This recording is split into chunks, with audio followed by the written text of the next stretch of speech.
ওং নমঃ শিবায়। আজ আমরা শ্রবণ করব দেবী অন্নপূর্ণার অতি পুণ্যদায়ী ব্রতকথা। পরমেশ্বরী মা অন্নপূর্ণা হলেন জগতের অন্নদাত্রী এবং রক্ষাকর্ত্রী।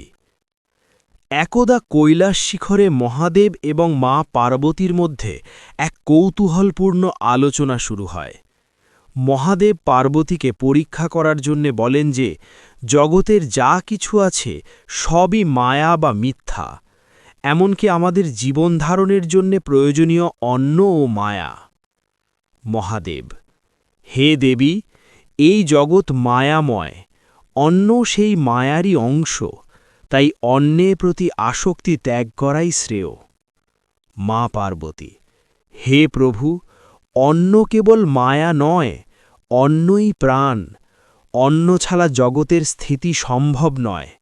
আমি যদি অন্নদাত্রী না হই তবে এই চরাচর রক্ষা পাবে না। দেবীর অন্তর্ধান ও দুর্ভিক্ষ। মহাদেবকে অন্নের গুরুত্ব বোঝাতে মা পার্বতী কৈলাস এবং পৃথিবী থেকে অন্তর্হিত হন। দেবী অন্নপূর্ণার অভাবে পৃথিবীতে ঘোর দুর্ভিক্ষ নেমে আসে। নদী শুকিয়ে যায়, শস্য উৎপাদন বন্ধ হয়ে যায় এবং মানুষ ও জীবজন্তু অন্নের অভাবে হাহাকার করতে থাকে। এমনকি দেবতারাও ক্ষুধার জ্বালায় অস্থির হয়ে পড়েন। কাশীতে দেবীর প্রকাশ।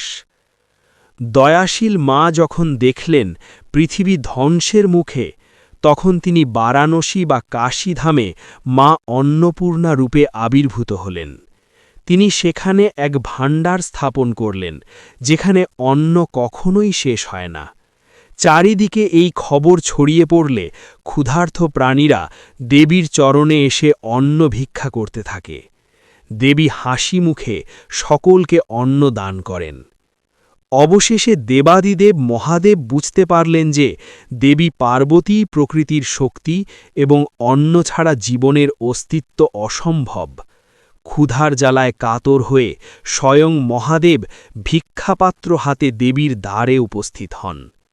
মহাদেব: হে জগজ্জননী, আমাকে অন্ন ভিক্ষা দাও।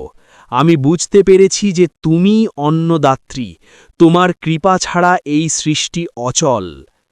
দেবী অন্নপূর্ণা পরম স্নেহে মহাদেবের ভিক্ষাপাত্র অন্নে পূর্ণ করে দিলেন। শিব ও শক্তির এই মিলনে পৃথিবীতে পুনরায় সুখ ও সমৃদ্ধি ফিরে এলো।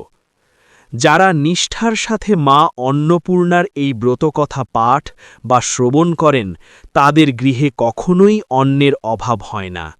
মা তাদের সকল বিপদ থেকে রক্ষা করেন এবং সংসারে সমৃদ্ধি দান করেন। জয় মা অন্নপূর্ণা।